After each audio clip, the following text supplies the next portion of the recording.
Chapter 8. Antietam. General Robert E. Lee's string of decisive victories on Southern soil brings confidence to the Confederate leadership that an invasion of the North will instill fear in the Union citizenry and sway public opinion before the midterm election. On his way north, Lee's plans to divide his army into 3 units were lost and discovered by Union soldiers. Despite this advantage, McClellan cannot destroy Lee's army at Antietam, Maryland. The bloodshed on a single day of fighting stuns the world. September 18th, 1862.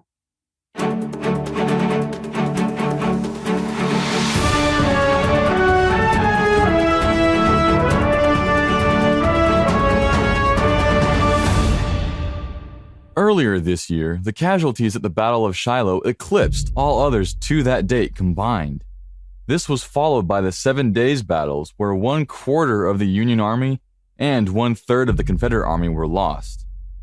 As shocking as it sounds, the fighting to date was merely a prelude to what was witnessed yesterday in the Maryland countryside of Antietam.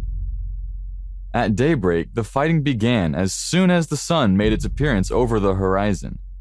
For the next 3 hours, thousands of men fired volleys of rifles, and batteries of artillery raked the cornfield with grape shot. Attack was met by counterattack, gains were followed by retreats. Union forces achieved a break, following a gallant charge of the Irish Brigade, consisting of regiments of Irish immigrants from New York and Massachusetts. Advancing forward under the carry of a green flag with golden harp, the Irish troops fought their way to the sunken road and unleashed a furious volley of fire at the defending rebel soldiers. The road was filled with Confederate corpses so thick that a man could walk across the field without touching the earth beneath the bodies. With the center of the Confederate line breached and the entire army in peril, General Lee reacted quickly by sending reserves into the line and halted the Union advance. A new Union attack to the south sent Federal troops over a narrow stone bridge crossing the Antietam Creek. Awaiting on the other side of the bridge was a brigade of Georgians who positioned themselves on the bluffs overlooking the bridge. From this favorable defensive position, they were able to hold off the Union assault for hours until a heroic charge by New York and Pennsylvania troops took control of the bridge in the afternoon. By nightfall, what remained of the countryside was a killing field, with bodies of men and horses several deep as far as the eye can see. It is estimated that 24,000 casualties were sustained on this single day of fighting. This morning, General Lee prepared his weary troops for a new Federal assault that never came. A truce was secured to enable both sides to tend to those still alive. The battle was finally over when General Lee withdrew his troops from the Potomac back to Virginia. The Union victory, a Pyrrhic one for sure, was aided by a prior discovery of the Confederate plans. For more on this, let's go to Jackie Chase in Washington, D.C. That is true, Carter. General Lee put his battle scheme on paper to coordinate his advancing columns. On September 13th, a pair of Union infantrymen found an envelope containing 3 cigars and a paper. That paper turned out to be General Lee's Special Order No. 191, which exposed his risky plans to divide his army into units on each side of the Potomac.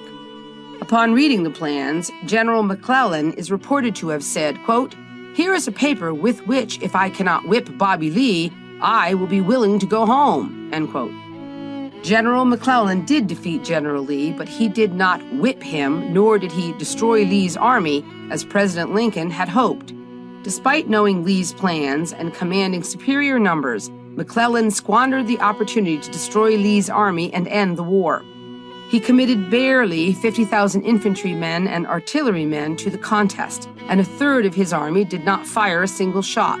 Though his men repeatedly drove the Army of Northern Virginia to the brink of disaster, exhibiting extraordinary feats of gallantry and heroism, McClellan allowed Lee to escape back to Virginia. Jackie, as you would expect, the Confederate retreat, though necessary, had to be painful for both General Lee and President Davis. The invasion of Maryland was a daring attempt to dramatically change the tenor of the war. as well as better provide for the resource-deficient troops. The bountiful fields of Maryland and Union warehouses of shoes and supplies contributed to the decision. Moreover, a victory on Union soil could have hastened the war's end by garnering international recognition and stifling Northern support of the war. However, as great were the possibilities, so too were the consequences. Lee simply could not afford significant losses to his army, which is exactly what happened. Though Union casualties were greater in number, Confederate losses accounted for 31% of its total troop strength. General Lee had no choice but to withdraw to save his army for another day.